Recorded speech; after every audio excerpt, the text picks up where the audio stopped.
업장이란 내가 지은 말과 행동, 그리고 마음의 흔적이 쌓여서 삶의 길을 가로막는 그림자 같은 겁니다. 보이지는 않지만 마음이 답답하고 일이 막힐 때 그 업장이 작용하고 있는 거죠. 먼저 금항아리 2번 누르고 복 받으세요. 하지만 두려워할 필요는 없습니다. 업장은 깨닫고 다스릴 때 서서히 녹아 없어집니다. 왜 내 인생은 계속 힘든 걸까? 혹시 업장이 쌓였기 때문일지도 모릅니다. 우리는 때로 이유를 알 수 없는 괴로움 앞에서 멈춰 서곤 합니다. 열심히 살아도 관계가 어긋나고 몸은 자꾸 병들며 마음은 편안하지 못한 때가 있습니다. 이럴 때 부처님 법을 배우는 이들은 그 원인을 업장에서 찾습니다. 업장이란 무엇일까요? 업장은 과거에 지은 업이 마음과 삶에 남긴 자취입니다. 우리가 말하고 행동하며 생각했던 모든 흔적이 씨앗이 되어 다시 결과로 돌아오는 것이지요. 그것은 단지 전생의 이야기만이 아닙니다. 오늘 하루 동안 내가 내뱉은 말과 품은 생각이 내일의 삶을 만들고 있습니다. 그 작은 씨앗들이 쌓이고 쌓여 업장이 됩니다. 그래서 업장은 먼 하늘에 있는 것이 아니라 바로 내 마음속에 자리한 것입니다.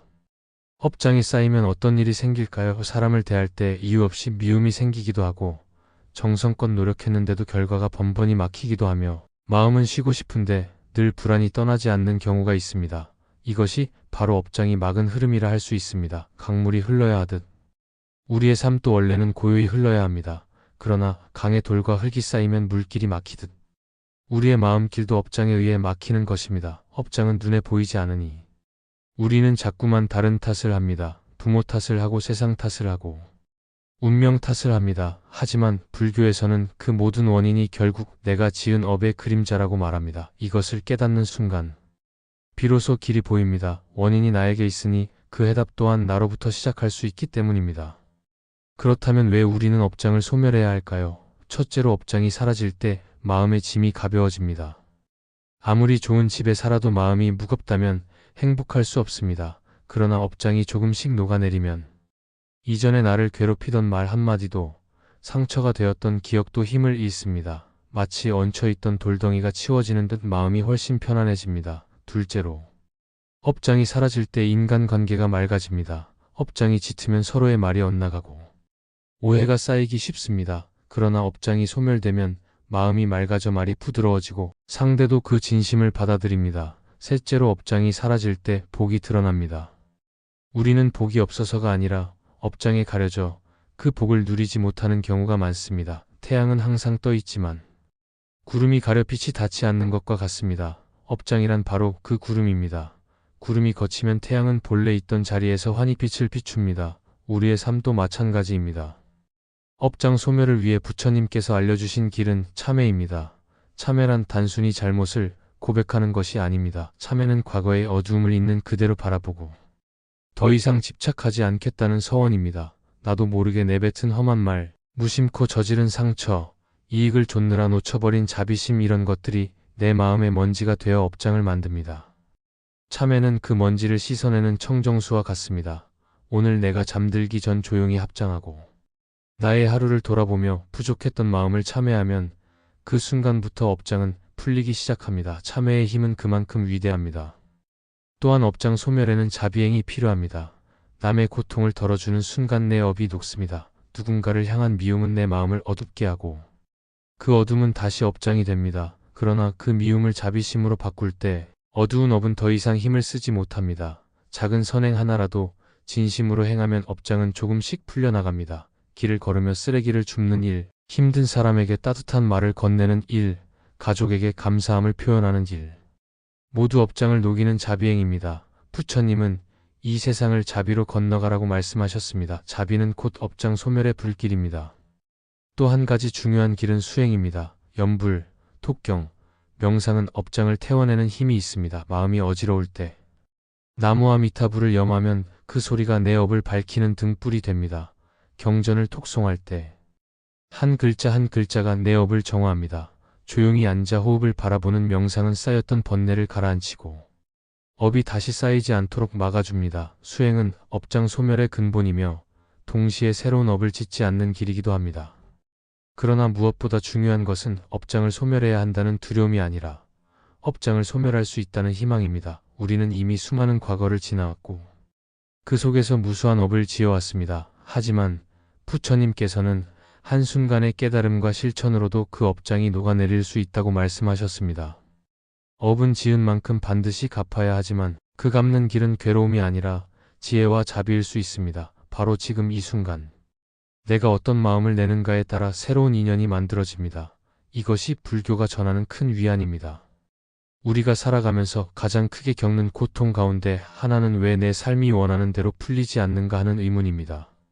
관계는 늘 불안정하고 건강은 자꾸 흔들리며 재물은 모였다가도 흩어지고 삶의 평화는 좀처럼 오래 머무르지 않습니다. 많은 이들이 운명이나 환경 탓을 하지만 불교의 눈으로 보면 이 모든 것은 결국 마음에 쌓인 업장의 작용입니다. 업장이란 내가 지은 말과 행동, 그리고 생각의 흔적이 그림자처럼 따라다니며 삶의 길을 가로막는 힘입니다. 보이지 않지만 분명히 존재하며 우리가 살아가는 모든 순간에 영향을 줍니다. 먼저 인간관계를 보겠습니다. 사람과 사람 사이에서 이유 없는 갈등이 생기거나 가까운 사이일수록 오해가 깊어지는 경우가 있습니다. 열심히 진심을 다했는데도 상대는 마음을 닫고 왜곡된 시선으로 나를 바라보기도 합니다. 이런 상황이 반복될 때 우리는 상대가 문제라고 쉽게 결론 내립니다. 하지만 불교적 관점에서는 내 마음속 업장이 관계를 흐리게 하는 경우가 많습니다. 과거에 품었던 분노, 미움, 질투와 같은 마음은 씨앗이 되어 남아있다가 현재의 관계 속에서 다시 싹을 틔웁니다. 상대방이 단순히 던진 한마디에 유난히 크게 상처받거나 별일 아닌데도 괜히 의심과 불안을 키우는 것도 그 업장의 씨앗이 반응하기 때문입니다. 이렇게 관계가 꼬이는 이유는 결국 내 마음에 쌓인 업장이 필터가 되어 세상을 왜곡해서 보기 때문입니다. 또한 관계의 업장은 반복되는 패턴을 만듭니다. 늘 나를 무시하는 사람을 만나거나 배신을 경험하거나 상처를 주고받는 관계 속에 빠져드는 것도 우연이 아닙니다. 과거에 내가 남을 무시하거나 상처 준 업이 씨앗으로 남아 다시 비슷한 인연을 끌어들이는 것입니다. 그래서 부처님은 인연은 반드시 법칙을 따른다고 말씀하셨습니다. 관계가 꼬일 때 그 안에서 상대만 탓하지 말고 내 업을 돌아보는 순간부터 비로소 풀어낼 길이 열립니다. 업장이 소멸되면 같은 상황에서도 마음이 흔들리지 않고 상대의 말이 달리 들리며 관계의 맑음이 회복됩니다. 둘째로 건강과 질병의 문제를 살펴보겠습니다. 많은 사람들이 원치 않는 병을 겪으며 왜 나만 이런 고통을 당하는가 하고 절망합니다. 물론 의학적 원인과 환경적 요인도 무시할 수 없습니다. 하지만 불교에서는 병 역시 업의 발현 가운데 하나라고 봅니다. 과거에 내가 지었던 잘못된 삶의 습관, 남을 괴롭히던 말과 행동, 그리고 스스로를 돌보지 못한 어리석음이 업으로 남아 몸에 나타나는 것입니다. 병이 반복되는 이유는 단순히 치료가 부족해서가 아니라 마음의 근원적인 업장이 여전히 녹지 않았기 때문입니다. 그래서 같은 병이 고쳐졌다가도 다시 재발하고 또 다른 질환으로 이어지기도 합니다. 업장이 질병으로 나타날 때 우리는 두 가지 태도를 가질 수 있습니다. 하나는 왜 나에게 이런 일이 생기는가 하며 원망하는 것이고, 또 하나는 이 고통을 통해 내 업을 씻어내는 기회로 삼는 것입니다. 부처님께서는 병고 역시 수행의 한 방편이라고 말씀하셨습니다. 몸의 아픔을 통해 무상함을 깨닫고 자비심을 키우며 나의 업을 참여할 수 있다면 그 병은 단순한 고통이 아니라 업장을 녹이는 불길이 됩니다. 실제로 마음을 돌이켜 자비와 참회의 수행을 꾸준히 이어간 사람들은 몸의 병뿐 아니라 마음의 병까지 서서히 치유되는 경험을 합니다. 병이 반복되는 이유는 결국 그 속에서 우리가 배워야 할 가르침을 아직 다 받아들이지 못했기 때문입니다. 업장이 소멸될 때 병은 더 이상 반복되지 않습니다. 셋째로 재물의 문제를 이야기해 보겠습니다. 누구나 넉넉하게 살고 싶고 안정적인 삶을 원합니다. 하지만 돈은 모았다가도 흩어지고 좋은 기회는 잡았다가도 놓쳐버리며 늘 재물 때문에 마음고생을 하는 경우가 많습니다. 왜 이런 일이 반복될까요? 단순히 능력이 부족하거나 운이 나빠서가 아닙니다. 마음속 업장이 재물의 흐름을 막기 때문입니다. 탐욕과 인색함은 업장이 되어 재물이 들어올 길을 가로막습니다. 과거에 남의 것을 빼앗거나 정당하지 않은 이익을 취했던 흔적은 현재의 삶에서 재물 운을 끊어놓습니다. 또한 나눔을 실천하지 않고 쌓기만 하려는 마음도 업장이 되어 결국은 모은 것을 지켜내지 못하게 합니다. 재물이 막히는 이유는 단순히 외부 환경이 아니라 내 업이 막고 있음을 깨닫는 순간부터 변화가 시작됩니다. 재물은 물과 같아서 흘러야 맑습니다. 흘러가지 않으면 썩어버립니다. 업장이란 바로 그 물길을 막는 돌덩이입니다. 그것을 치우는 방법은 탐욕을 내려놓고 나눔을 실천하는 것입니다. 작은 선행과 보시가 업장을 녹이고 재물의 흐름을 다시 열어줍니다. 실제로 어려울 때일수록 나누는 마음을 내는 이들에게는 신기하게도 새로운 기회와 복이 생겨납니다. 이것이 불교에서 말하는 재물의 업장 소멸입니다. 이렇게 관계에 꼬인 병의 반복 재물의 막힘은 서로 다른 문제처럼 보이지만 사실은 모두 같은 뿌리에서 비롯됩니다. 그것은 바로 마음에 쌓인 업장입니다. 업장은 눈에 보이지 않지만 분명히 우리의 삶을 무겁게 하고 방향을 왜곡시킵니다. 그러나 절망할 필요는 없습니다. 업장은 녹일 수 있습니다. 참회를 통해 과거의 어두운 씨앗을 씻어내고 자비행을 통해 새로운 빛의 씨앗을 심으며 수행을 통해 더 이상 어둠이 자라지 못하도록 하면 업장은 점차 힘을 잃습니다. 관계도 풀리고 건강도 회복되며 재물도 흐르게 됩니다. 우리는 때로 업장을 두려운 형벌처럼 여기지만 사실 업장은 나를 깨닫게 하는 스승입니다. 관계가 꼬일 때는 인연의 소중함을 배우라는 뜻이고 병이 반복될 때는 몸과 마음을 돌보라는 신호이며 재물이 막힐 때는 탐욕을 내려놓으라는 가르침입니다. 이렇게 바라본다면 업장은 단순한 장애가 아니라 깨달음으로 이끄는 길잡이입니다. 업장을 원망할 것이 아니라 그 속에서 지혜를 얻는다면 우리는 이미 반쯤은 업장을 소멸한 것입니다. 지금 이 순간 내가 하는 말과 행동 그리고 마음의 방향이 내일의 업장을 만듭니다. 그렇기에 업장을 두려워할 것이 아니라 매일매일의 순간을 맑고 바르게 살아가는 것이 가장 확실한 업장 소멸의 길입니다. 관계가 꼬여도 업장 때문이라 여기며 참회하고 병이 반복되어도 업을 씻는 기회라 여기며 재물이 막혀도 나눔으로 업을 녹여낸다면 우리의 삶은 점차 가벼워지고 자유로워집니다. 그리고 마침내 우리는 업장의 그늘을 벗어나 지혜와 자비의 빛 속에서 살아가게 됩니다. 그러니 이야기를 들으시는 지금 이 순간도 업장이 소멸되는 인연이라 생각하시길 바랍니다. 업장은 피할 수 없는 벌이 아니라 나를 성장시키는 스승입니다. 괴로움 속에서 지혜를 배우고 상처 속에서 자비를 키워낼 때 업장은 저절로 사라집니다. 여러분의 마음속에 있는 작은 불씨 하나가 오늘 이 순간 다시 타오르길 바랍니다. 그리고 그 불씨가 곧 업장을 태우는 지혜와 자비의 불길이 되기를 발언합니다. 참회란 무엇일까요? 우리는 흔히 잘못을 고백하는 것을 참회라고 생각합니다.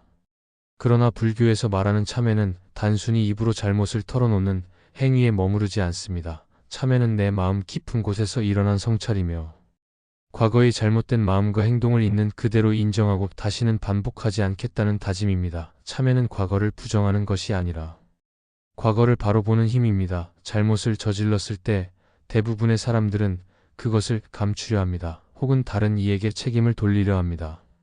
하지만 불교는 정직하게 내 업을 바라보라고 가르칩니다. 내가 지은 업을 있는 그대로 직면하고 인정할 때 비로소 그것을 씻어낼 수 있기 때문입니다. 우리가 살아오며 무심코 내뱉은 말들 중에는 누군가의 마음을 깊이 다치게 한 것도 있습니다. 순간의 욕심 때문에 남을 속이거나 작은 이익을 취한 적도 있습니다. 또 의도하지 않았지만 무관심으로 인해 남을 돕지 못하고 방치한 일도 있습니다. 이 모든 것이 업이 되어 마음에 쌓입니다.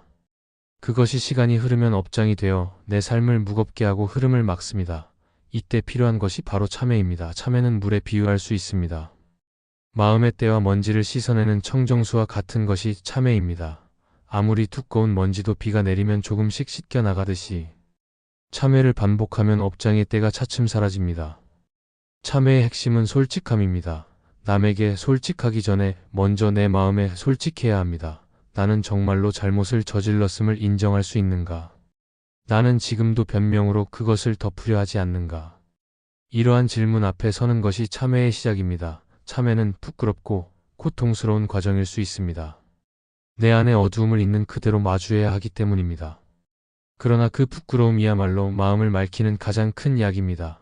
부끄러움을 알면 다시는 그 길로 가지 않게 되고 그 순간부터 업장은 힘을 잃습니다. 불교 경전에는 참회의 힘을 여러 차례 강조하고 있습니다. 어떤 이는 무수한 악업을 지었지만 진실한 마음으로 참회했을 때 무거운 업장이 가벼워졌다고 합니다. 왜냐하면 업은 단순히 과거의 기록으로만 남는 것이 아니라 현재의 마음에 따라 그 힘이 달라지기 때문입니다. 같은 잘못이라도 덮고 숨기면 더 큰 업장이 되지만 진심으로 뉘우치고 다시는 반복하지 않겠다는 서원을 세우면 그 업은 더 이상 자라지 못하고 차츰 소멸됩니다. 참회는 과거를 바꾸는 것이 아니라 과거의 업이 더 이상 미래에 영향을 주지 못하게 막는 것입니다. 참회를 하는 방법은 다양합니다. 가장 기본적인 방법은 하루를 돌아보며 나의 말과 행동과 마음을 성찰하는 것입니다. 잠들기 전에 합장하고 오늘 하루에 내가 남에게 상처 준 말은 없었는지, 욕심에 휘둘린 행동은 없었는지, 게으름으로 인해 해야 할 일을 미루지 않았는지 조용히 돌아보는 것입니다. 그리고 그것을 마음으로 참회합니다. 잘못된 부분을 깨닫고 다시는 같은 실수를 반복하지 않겠다고 다짐하는 순간 그것이 참회입니다. 중요한 것은 단순히 잘못을 떠올리고 후회하는 데 머물지 않고 다시는 반복하지 않겠다는 실천의 서원을 세우는 것입니다. 서원이 없는 참회는 쉽게 무너집니다. 그러나 서원이 담긴 참회는 강력한 힘을 발휘합니다. 또한 경전톡송이나 불보살님 앞에서의 참회 기도도 큰 힘을 가집니다. 부처님 앞에 무릎 꿇고 나의 잘못을 고백하며 자비를 구할 때 내 마음은 겸손해지고 진실해집니다. 그 순간 업장은 더 이상 마음을 옥죄지 못합니다. 많은 수행자들이 참회를 통해 눈물을 흘리며 마음이 맑아지는 체험을 합니다. 그 눈물은 단순한 감정이 아니라 업이 녹아내리는 증거입니다. 참회할 때 흘리는 눈물은 과거의 무거움을 씻어내는 성스러운 물방울입니다. 참회는 단순히 개인의 잘못을 넘어 집단의 업까지도 녹일 수 있습니다. 가족이나 공동체가 함께 모여 참회하면 서로에게 쌓인 오해와 미움이 풀리고 관계가 회복됩니다. 사회적으로도 참회의 힘은 큽니다. 과거의 잘못을 인정하고 진실하게 사과하는 사회는 미래로 나아갈 힘을 얻습니다. 반대로 잘못을 덮고 숨기는 사회는 업장이 점점 쌓여 결국 더 큰 고통을 겪게 됩니다. 그러므로 참회는 개인의 구원뿐 아니라 공동체의 구원으로 이어집니다. 참회를 생활 속에서 실천하는 방법도 있습니다. 누군가를 향해 무심코 던진 말이 상대를 아프게 했다면 그 자리에서 바로 사과하는 것도 참회입니다. 약속을 지키지 못했을 때 솔직하게 인정하는 것도 참회입니다. 사소한 것 같지만 이러한 작은 참회가 쌓이면 큰 업장이 풀립니다. 마음속으로만 참회하는 것도 중요하지만 실제 행동으로 표현하는 참회는 더 강력한 힘을 가집니다. 내가 잘못한 사람에게 직접 용서를 구하는 용기, 그것이 바로 업장을 녹이는 열쇠입니다. 참회에는 또 다른 중요한 측면이 있습니다. 그것은 자기 자신을 향한 참회입니다. 우리는 종종 남에게 지은 잘못만 돌아보지만 사실 자신을 제대로 돌보지 못한 것도 큰 잘못입니다. 몸을 혹사하고 마음을 방치하며 스스로를 괴롭히는 것 역시 업을 짓는 일입니다.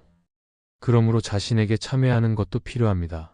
내가 나를 소중히 하지 못한 것을 인정하고 앞으로는 내 몸과 마음을 바르게 돌보겠다는 다짐을 세우는 것이 자기 참회입니다.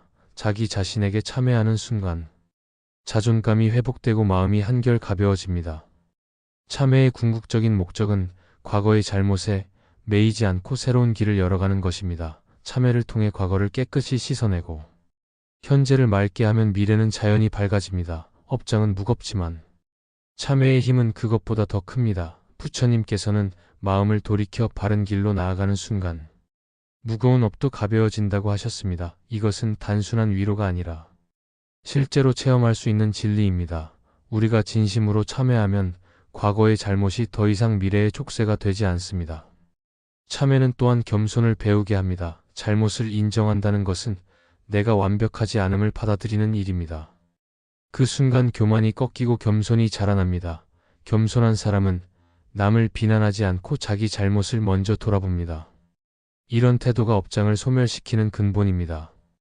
왜냐하면 비난과 교만은 또 다른 업을 짓게 만들기 때문입니다. 참회로 겸손을 배우면 새로운 업이 생기지 않고 과거의 업도 힘을 잃습니다. 참회는 이렇게 과거와 현재와 미래를 모두 밝히는 지혜의 등불입니다. 업장은 참회를 통해 비로소 소멸됩니다. 하지만 참회는 단 한 번의 의식으로 끝나지 않습니다. 매일매일의 성찰과 반복적인 실천이 필요합니다. 마치 먼지가 계속 쌓이듯이 우리의 마음에도 업은 계속 생깁니다. 그렇기 때문에 매일 씻어내야 합니다. 오늘의 잘못은 오늘 바로 씻어내야 내일이 가볍습니다. 참회를 생활화한 사람은 마음이 무겁지 않고 관계가 원만하며 삶의 흐름이 막히지 않습니다. 그래서 수행자들은 하루를 마감할 때 반드시 참회의 기도를 드립니다. 그 습관이 업장을 녹이는 가장 확실한 길이기 때문입니다. 참회의 과정은 때로 눈물겹고 힘들 수 있습니다. 그러나 그 길 끝에는 반드시 자유가 있습니다. 업장이란 내 마음을 가로막는 그림자일 뿐입니다. 그 그림자를 밝히는 빛이 바로 참회입니다. 진실한 마음으로 참회하는 순간 마음의 짐이 가벼워지고 삶은 새롭게 시작됩니다. 우리는 누구나 잘못을 지을 수 있지만 누구나 참회를 통해 새로워질 수도 있습니다. 그것이 불교가 전하는 큰 희망입니다. 그러니 지금 이 순간도 마음속에 작은 참회의 씨앗을 심어 보시길 바랍니다. 오늘 하루의 부족함을 인정하고 부드럽게 고개 숙이는 순간 업장은 힘을 잃습니다. 그리고 그 순간부터 새로운 인연과 복이 싹트기 시작합니다. 참회는 과거의 잘못을 씻는 물이자 미래의 복을 여는 열쇠입니다. 진심 어린 참회는 삶을 근본부터 바꿉니다. 그 길을 걸어갈 용기가 있는 한 우리의 업장은 결코 우리를 가두지 못합니다. 발언이란 무엇일까요? 발언은 단순히 마음속으로 소원을 비는 것이 아닙니다. 발언은 내가 앞으로 어떤 길을 가겠다는 다짐이며 삶의 방향을 바로잡는 선언입니다. 사람들은 흔히 바람과 발언을 혼동합니다. 바람은 그저 마음속 소망에 불과합니다. 그러나 발언은 단순한 소망을 넘어 실제로 그 길을 걷겠다는 결단이 담긴 약속입니다. 그래서 불교에서는 발언을 매우 소중하게 여깁니다. 왜냐하면 우리의 삶은 결국 마음이 향하는 방향으로 나아가기 때문입니다. 올바른 발언은 업장을 녹이고 새로운 복의 길을 여는 씨앗이 됩니다. 우리는 살아가면서 수많은 업을 짓습니다. 때로는 탐욕으로 남을 해치고 때로는 무지로 인해 어리석은 행동을 합니다. 이런 업들이 모여 업장이 되고 삶을 무겁게 만듭니다. 그러나 동시에 우리는 새로운 길을 열 수도 있습니다. 그것이 바로 발언을 통해서입니다. 발언은 과거의 어두움을 인정하고 그 위에 새로운 다짐을 세우는 것입니다. 예를 들어 과거에 내가 화를 잘 냈다면 이제는 화 대신 자비를 선택하겠다고 발언하는 것입니다. 과거에 내가 인색했다면 앞으로는 나누며 살겠다고 발언하는 것입니다. 이렇게 발언은 과거의 업을 끊고 미래의 업을 바꾸는 강력한 힘을 지닙니다. 발언의 본질은 방향성입니다. 배가 어느 쪽으로 키를 잡는가에 따라 결국 토착지가 달라집니다. 바람이 아무리 거세도 방향이 바르면 언젠가는 목적지에 다다릅니다. 발언은 우리의 삶의 키와 같습니다. 지금까지는 무의식적으로 욕심과 집착의 방향으로 키를 잡고 있었다면 이제는 지혜와 자비의 방향으로 키를 돌리겠다고 선언하는 것이 발언입니다. 그 순간부터 삶은 조금씩 달라지기 시작합니다. 업장이 두텁더라도 방향이 바뀌면 더 이상 어둠 속으로 가지 않습니다. 빛을 향해 나아가는 힘이 생기기 때문입니다. 발언의 중요한 특징은 구체성입니다. 막연히 잘 살고 싶다, 행복해지고 싶다 하는 바람은 누구나 가질 수 있습니다. 그러나 발언은 구체적으로 어떻게 살겠다는 다짐이어야 합니다. 나는 앞으로 매일 아침 감사의 마음으로 하루를 시작하겠다. 나는 남의 고통을 외면하지 않고 작은 선행이라도 실천하겠다. 나는 화가 날 때마다 호흡을 바라보며 분노를 내려놓겠다. 이런 식으로 구체적인 발언을 세우면 마음에 명확한 방향이 생기고 그 방향은 새로운 인연을 끌어옵니다. 업장은 막연한 바람에는 흔들리지 않지만 구체적인 발언에는 힘을 잃습니다. 발언은 또한 반복과 지속에서 힘을 얻습니다.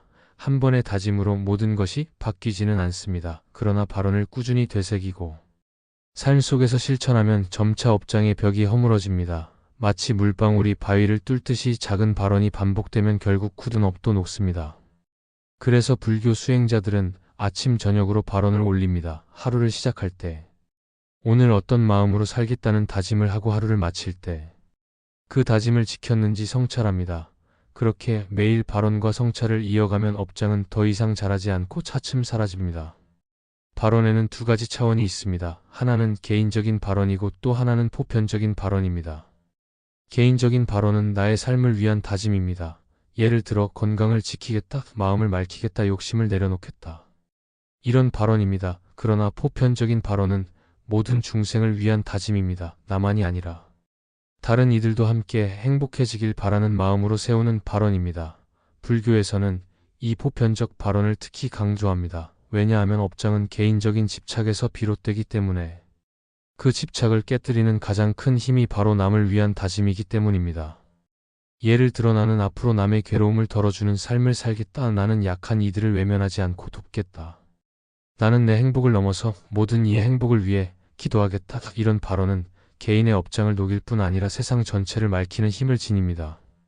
실제로 부처님과 보살님들은 모두 큰 발언을 세우셨습니다. 그 발언이 있었기에 끝없는 수행을 이어가실 수 있었고 마침내 깨달음에 이르실 수 있었습니다. 우리 또한 작은 보살행을 이어가려면 반드시 발언이 필요합니다. 발언이 없는 수행은 쉽게 흔들리지만 발언이 있는 수행은 흔들려도 다시 제자리를 찾습니다. 발언은 업장 소멸과 깊은 관련이 있습니다. 업장은 과거의 힘이고 발언은 미래의 힘입니다. 과거의 업이 아무리 무거워도 미래의 발언이 더 강하면 그 힘은 역전됩니다. 마치 과거에 잘못된 길로 들어섰더라도 방향을 바꾸어 다른 길로 가면 결국 새로운 곳에 도착하는 것과 같습니다. 발언은 그 방향을 바꾸는 전환점입니다. 업장은 이미 지은 것이기에 바꿀 수 없지만 발언은 지금 이 순간부터 지을 수 있습니다. 그래서 발언은 업장을 녹이는 가장 큰 희망입니다. 발언은 또한 마음의 힘을 집중하게 합니다. 사람의 마음은 늘 흔들립니다. 오늘은 결심했다가 내일은 잊어버리기 쉽습니다. 그러나 발언을 세우면 마음이 다시 중심을 잡습니다. 예를 들어 오늘은 화를 내지 않겠다고 발언하면 분노가 올라올 때마다 그 발언이 떠올라 나를 붙잡아 줍니다. 오늘은 남을 돕겠다고 발언하면 우연히 도움을 요청하는 이를 만났을 때 망설이지 않고 손을 내밀 수 있습니다. 이렇게 발언은 우리의 선택을 바꾸고 습관을 바꾸며 결국 삶의 방향을 바꿉니다. 업장이 끊임없이 나를 어둠 쪽으로 끌어가려 해도 발언이 있으면 다시 빛을 향해 나아갈 수 있습니다. 발언은 단지 말로만 하는 것이 아닙니다. 발언은 행동으로 이어져야 진정한 힘을 발휘합니다. 그래서 작은 실천이 필요합니다. 내가 세운 발언이 단순한 구호에 그치지 않도록 오늘 당장 실천할 수 있는 행동으로 옮기는 것입니다. 예를 들어 자비를 발언했다면 길을 걷다가 마주치는 이에게 따뜻한 미소를 보내는 것부터 시작할 수 있습니다. 감사의 발언을 했다면 오늘 하루 동안 만나는 이들에게 고맙다는 말을 한 번 더 전할 수 있습니다. 이렇게 작은 실천이 쌓이면 발언은 점차 삶 전체를 바꿉니다. 업장은 행동으로 풀리지 않는 한 남아있지만 발언이 행동으로 이어질 때 실제로 소멸됩니다. 발언은 또한 희망의 씨앗입니다. 업장이 무겁다고 느낄 때 우리는 종종 절망합니다. 그러나 발언은 그 절망 속에서도 다시 일어설 수 있는 힘을 줍니다. 내가 아무리 많은 잘못을 지었어도 지금 이 순간부터 다른 길을 가겠다고 다짐하면 그 순간부터 새로운 삶이 시작됩니다. 발언은 과거의 나와 결별하고 새로운 나를 세우는 선언입니다. 그래서 발언은 업장을 두려움에서 희망으로 바꾸는 전환점이 됩니다. 발언을 세울 때 중요한 것은 진실성입니다.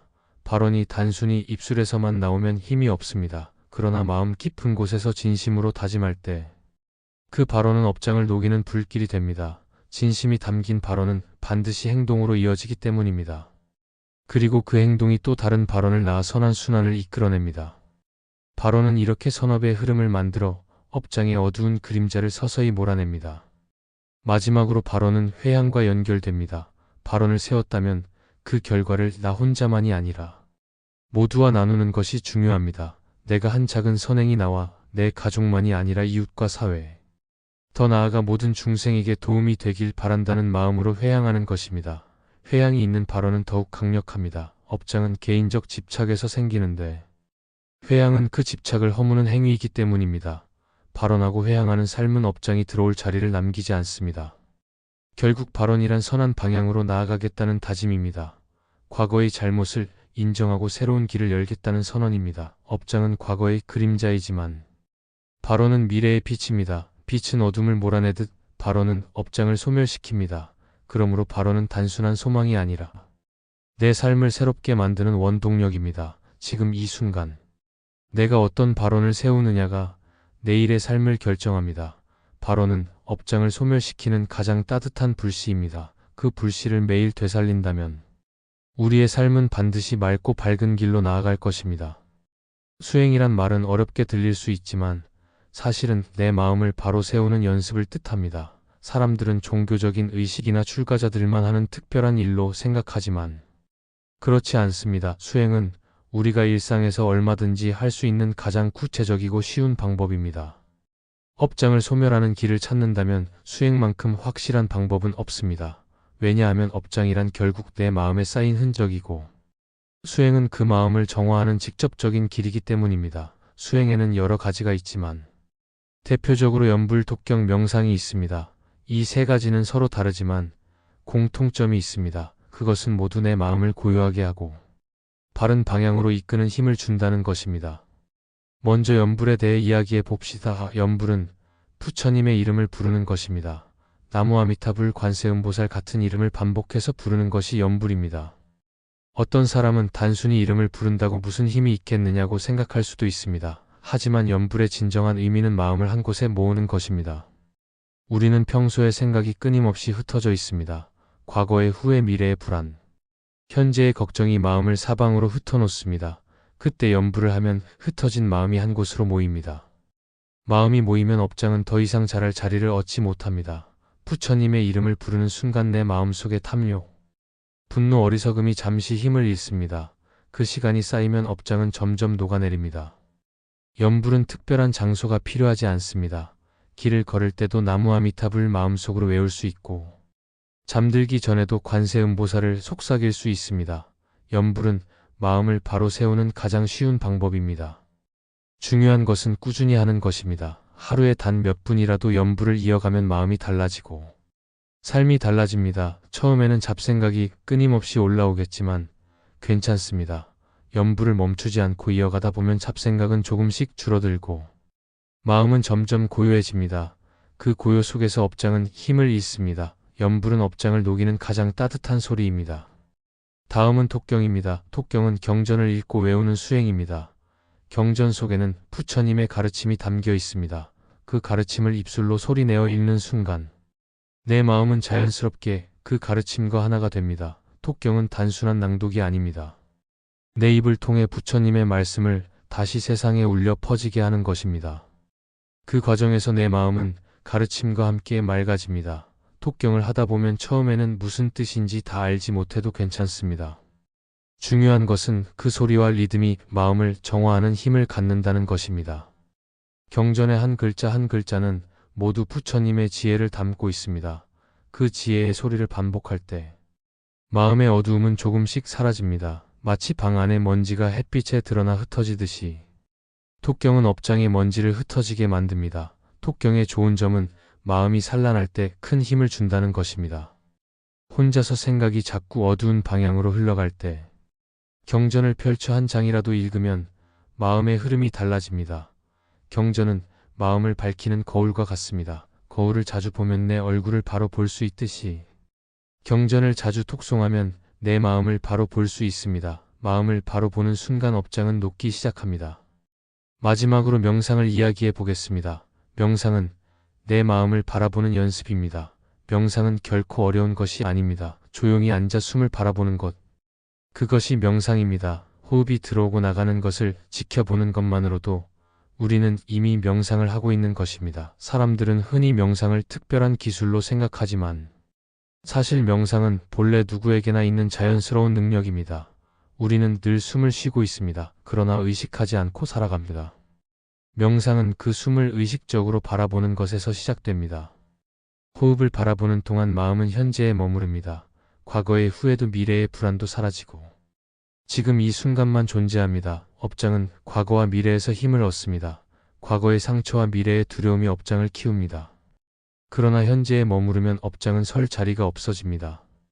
명상은 마음의 거울을 닦는 일입니다. 우리의 마음은 늘 생각으로 가득 차 있습니다. 그 생각이 업장이 되어 마음을 가리고 있습니다. 명상을 통해 그 생각을 하나하나 내려놓으면 마음은 맑아집니다. 명상은 업장을 억지로 없애려 하지 않습니다. 그저 바라보는 것만으로도 업장은 힘을 잃습니다. 왜냐하면 업장은 무지에서 자라기 때문입니다. 무지는 자기 마음을 보지 못하는 상태입니다. 명상은 자기 마음을 바라보게 합니다. 그 순간 무지가 사라지고 업장도 사라집니다. 명상은 가장 근본적인 업장 소멸의 방법입니다. 수행은 단순히 나를 위한 것이 아닙니다. 염불로 마음을 고요히 하고 독경으로 지혜를 되새기며 명상으로 마음을 맑히는 이 모든 과정은 결국 내 주위 사람들에게도 영향을 줍니다. 내가 평화로워지면 내 말이 부드러워지고 내 행동이 따뜻해집니다. 그것이 곧 다른 이들에게 전해집니다. 내가 수행을 통해 업장을 녹이면 내 가족과 이웃도 그 덕을 함께 누립니다. 수행은 나 혼자의 일이 아니라 세상 전체를 밝히는 일입니다. 그래서 수행은 개인의 업장을 소멸시키는 동시에 세상의 업도 조금씩 가볍게 만듭니다. 수행은 어려운 일이 아닙니다. 오히려 꾸준히만 하면 누구나 할 수 있는 가장 쉬운 길입니다. 중요한 것은 완벽하려 하지 않는 것입니다. 연불을 하다가 잡생각이 나도 괜찮습니다. 독경을 하다가 집중이 안 돼도 괜찮습니다. 명상을 하다가 졸음이 와도 괜찮습니다. 중요한 것은 포기하지 않는 것입니다. 업장은 단번에 사라지지 않습니다. 그러나 수행을 계속하면 반드시 약해집니다.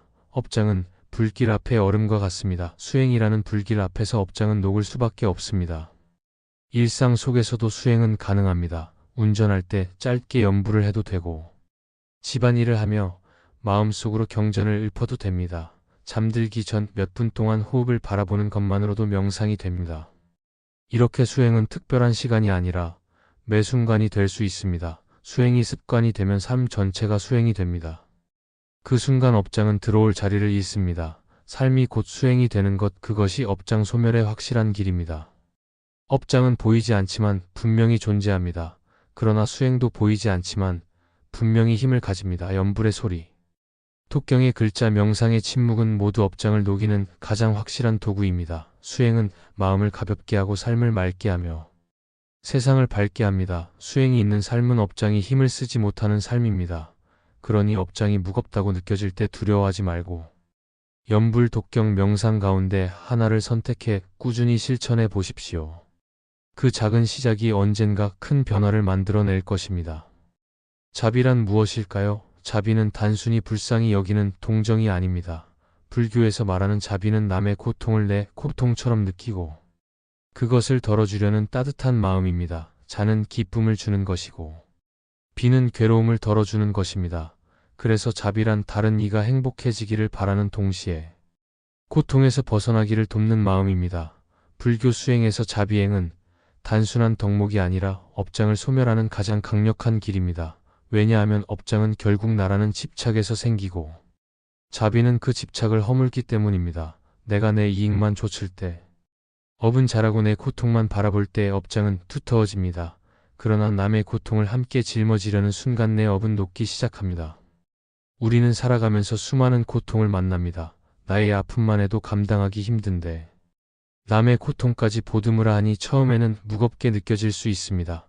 그러나 불교는 말합니다. 나와 남이 둘이 아니라는 것을요. 남의 고통을 덜어줄 때 결국 내 마음도 함께 가벼워집니다. 예를 들어 누군가가 힘들어할 때 따뜻한 말 한마디를 건네면 그 사람의 마음이 풀리지만 동시에 내 마음도 부드러워집니다. 이것이 바로 자비행이 업장을 녹이는 원리입니다. 내 안의 미움과 분노가 다른 이의 고통을 바라보는 순간 조금씩 힘을 잃습니다. 자비는 마음속 어두운 업장을 태우는 가장 따뜻한 불길입니다. 자비행은 거창할 필요가 없습니다. 큰 돈을 기부하거나 거대한 일을 해야만 하는 것이 아닙니다. 오히려 일상 속 작은 실천이 더 중요합니다. 길을 걷다 힘들어 보이는 이에게 미소를 보내는 것, 무거운 짐을 든 이를 도와주는 것, 말로 남을 다치게 하지 않으려 조심하는 것, 모두 자비행입니다. 이런 작은 행동 하나하나가 업장을 녹입니다. 왜냐하면 업장은 내 안의 이기심에서 자라는데 작은 자비의 행동이 그 이기심을 조금씩 허물기 때문입니다. 자비행은 관계를 바꿉니다. 업장이 두터울 때는 사람 사이에 오해와 미움이 자주 생깁니다. 그러나 자비행을 하면 상대가 다르게 보입니다. 미워하던 이도 고통받는 한 인간으로 보이기 시작합니다. 그 순간 미움이 줄어듭니다. 예를 들어 늘 나를 괴롭히던 동료가 있다면 그 사람도 집에서는 힘든 사정을 안고 살아갈 수 있음을 떠올려 보는 것입니다. 그 마음이 생기면 미움은 조금씩 자비로 바뀌고 그 관계는 더 이상 업장을 키우는 장이 되지 않습니다. 오히려 업장을 녹이는 기회가 됩니다. 자비행은 건강에도 영향을 줍니다. 연구에서도 남을 돕는 행위가 스트레스를 줄이고 마음의 평온을 키운다고 밝혀졌습니다. 불교적 관점에서도 마찬가지입니다. 업장이 병으로 나타날 때 자비행은 큰 약이 됩니다. 왜냐하면 병은 자기 집착이 만들어낸 결과이기도 하기 때문입니다. 자기만을 바라보면 마음은 더 무거워지고 몸은 그 무거움에 짓눌립니다. 그러나 자비행을 하며 남을 돌보면 내 시선이 밖으로 향합니다. 그 순간 마음은 가벼워지고 몸도 달라집니다. 병든 이들이 자비행을 통해 마음을 회복하는 경우가 많은 이유가 여기에 있습니다. 자비는 약입니다. 업장을 녹이는 약이자 몸과 마음을 함께 치유하는 약입니다. 재물 역시 자비행과 깊은 관련이 있습니다. 재물이 막히는 이유는 탐욕과 인색함이 업장이 되기 때문입니다. 그러나 자비행으로 나누면 재물은 다시 흐릅니다. 작은 보시라도 진심으로 하면 업장이 풀립니다. 내가 가진 것을 조금 나누면 놀랍게도 마음은 더 넉넉해지고 새로운 기회가 생깁니다. 이것은 단순한 미신이 아닙니다. 나눔은 업장의 집착을 허물어 새로운 인연을 끌어오기 때문입니다. 자비행으로 나누는 삶은 결국 풍요로운 삶이 됩니다. 자비행은 또한 마음의 평화를 가져옵니다. 내 고통만 바라보면 세상은 늘 괴롭습니다. 그러나 남을 바라보며 자비를 실천하면 내 고통은 상대적으로 작아집니다. 실제로 많은 사람들이 봉사를 통해 오히려 자기 마음이 위로받는 경험을 합니다. 남을 위해 흘린 땀이 나를 치유하는 것입니다. 이것이 바로 자비행의 신비입니다. 남을 돕는 순간 나의 업장이 풀리며 내 마음이 자유로워집니다. 불교에서는 보살행을 강조합니다. 보살은 깨달음을 추구하면서도 중생을 돕기를 서원한 이들입니다. 보살의 길은 곧 자비행입니다. 보살들이 세운 큰 발언도 결국 자비심에서 비롯됩니다. 업장이 아무리 무겁더라도 자비행을 실천하는 이는 보살의 길을 걷는 것입니다. 자비행은 특별한 이들만 할 수 있는 것이 아닙니다. 누구나 할 수 있습니다. 내 마음속에 작은 따뜻함이 있다면 그것이 곧 자비행의 시작입니다. 자비행을 꾸준히 하면 업장은 더 이상 힘을 쓰지 못합니다. 미움이 일어날 때마다 자비로 바꾸고 인색함이 일어날 때마다 나눔으로 바꾸면 업장은 점차 설 자리를 잃습니다. 업장은 어둠과 같고 자비는 빛과 같습니다. 어둠이 아무리 짙어도 빛이 들어오면 사라지듯이 자비는 업장을 반드시 녹입니다. 업장이 무겁다고 절망하지 마십시오. 자비행은 누구나 지금 당장 시작할 수 있습니다. 작은 미소, 작은 도움, 작은 나눔이 바로 업장을 녹이는 시작입니다. 자비행은 또한 세상을 바꿉니다. 내가 자비를 실천하면 그 영향은 주변에 퍼집니다. 한 사람이 친절을 베풀면 그 친절은 다른 이의 마음에 씨앗이 됩니다. 그 씨앗이 또 다른 친절을 낳습니다. 이렇게 자비는 확산됩니다. 업장이 개인을 넘어 사회 전체에 드리워져 있을 때 자비행은 그 업장을 걷어내는 가장 큰 힘입니다. 역사를 돌아봐도 자비를 실천한 이들이 결국 세상을 밝히는 길을 열었습니다. 자비는 단순한 덕목이 아니라 세상을 변화시키는 실천입니다. 자비행은 때로 어려울 수 있습니다. 미워하는 이를 용서하기 힘들고 내 것을 나누기 힘들며 남의 고통을 외면하지 않기가 쉽지 않습니다. 그러나 작은 것부터 시작하면 됩니다. 내가 할 수 있는 만큼만 실천하면 됩니다. 처음에는 가족에게 따뜻한 말을 전하는 것부터 시작해도 좋습니다. 가까운 친구를 위로하는 것부터 시작해도 좋습니다. 그렇게 조금씩 자비행을 넓혀가면 어느새 내 삶 전체가 자비로 가득 차게 됩니다. 그리고 그 순간 업장은 녹아 없어집니다. 결국 자비행은 남을 위한 것이면서 동시에 나를 위한 것입니다. 남을 돕는 순간 나의 업장이 풀리고 내 마음이 자유로워집니다. 자비는 업장을 녹이는 가장 강력한 수행입니다. 남의 고통을 덜어주며 나의 고통도 사라집니다. 이것이 자비행의 진리입니다. 자비는 나와 남의 경계를 허물고 모두를 하나로 묶습니다. 그 마음이 커질수록 업장은 힘을 잃고 삶은 밝아집니다. 그러므로 업장을 소멸하기 원한다면 오늘부터 작은 자비행을 시작하십시오. 따뜻한 말 한마디, 작은 나눔, 작은 도움, 그것이 곧 업장을 녹이는 길입니다. 업장은 피할 수 없습니다. 누구나 살아가는 동안 말로, 행동으로, 마음으로 크고 작은 업을 짓습니다. 그 업은 씨앗이 되어 반드시 열매를 맺습니다. 그래서 삶에는 고통이 따르고 뜻하지 않은 장애가 일어납니다. 누군가를 원망하지 않아도 관계가 꼬이고 노력했음에도 병이 찾아오며 성실히 살아도 재물이 흩어지기도 합니다. 이것은 누구도 피할 수 없는 업의 법칙입니다. 그러나 불교의 가르침은 분명합니다. 업장은 피할 수는 없지만 지혜와 실천으로 소멸시킬 수 있습니다. 중요한 것은 업을 지었다고 해서 평생 괴로움 속에 살아야 하는 것이 아니라는 사실입니다. 부처님은 언제나 말씀하셨습니다. 깨닫고 실천하면 업은 반드시 녹아내린다고. 업은 돌덩이 같지만 지혜와 자비라는 물은 그 돌을 깎고 다듬어 마침내 사라지게 만듭니다. 우리는 종종 업장을 두려움으로만 봅니다. 그러나 업장은 단순한 형벌이 아닙니다. 업장은 깨달음을 위한 스승입니다. 내가 왜 이 고통을 겪는지 질문하게 하고 나를 돌아보게 하며 더 바른 삶으로 나아가게 하는 힘입니다. 업장이 없다면 우리는 성찰하지 않을 것입니다. 업장이 있기에. 우리는 멈추어 서서 마음을 돌아보고 더 나은 길을 찾습니다. 그렇기에 업장은 괴롭지만 동시에 은혜입니다. 다만 그 은혜를 깨닫기 위해서는 지혜가 필요합니다. 지혜란 모든 현상을 있는 그대로 보는 눈입니다. 내가 당한 고통이 단순한 불행이 아니라 내가 지은 업의 결과임을 깨닫는 것이 지혜입니다. 지혜가 열릴 때 비로소 원망은 사라지고 책임이 생깁니다. 그리고 그 책임은 실천으로 이어집니다. 실천이란 참회하고 발언하며 수행하고 자비를 행하는 것입니다. 이 네 가지 실천은 업장을 소멸시키는 네 개의 다리와 같습니다. 그 다리를 건너면 우리는 업장이 강을 넘어 자유의 땅에 닿습니다. 먼저 참회를 생각해 봅시다. 참회는 과거의 잘못을 인정하고 다시는 반복하지 않겠다는 다짐입니다. 사람들은 흔히 잘못을 감추려 합니다. 그러나 감추는 마음이야말로 업장을 더 키웁니다. 반대로 용기 내어 인정하는 순간 업장은 힘을 잃습니다. 오늘 하루 동안 내가 내뱉은 말과 품은 마음을 돌아보고 잘못된 부분이 있다면 진심으로 뉘우치는 것, 그것이 참회입니다. 참회는 마음의 먼지를 씻는 청정수와 같습니다. 꾸준히 참회를 이어가면 업장은 점점 녹아내립니다. 눈물로 참회하는 순간 마음이 맑아지고 무거움이 가벼워집니다. 참회는 업장을 소멸시키는 첫 번째 열쇠입니다. 다음은 발언입니다. 발언은 앞으로 어떤 길을 걷겠다는 다짐입니다. 단순히 잘 살고 싶다 하는 바람이 아니라 구체적으로 어떤 마음으로 살겠다는 결단입니다. 나는 화를 참겠다. 나는 탐욕을 버리겠다. 나는 남을 돕겠다. 이런 발언이 업장을 녹입니다. 발언은 삶의 방향을 바꿉니다.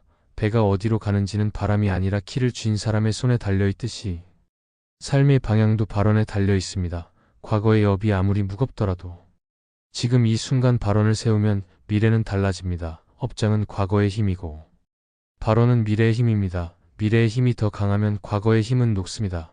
그러므로 발언은 업장을 소멸시키는 두 번째 열쇠입니다. 세 번째는 수행입니다. 수행이란 마음을 정화하는 실천입니다. 염불, 독경, 명상 같은 방법이 모두 수행입니다.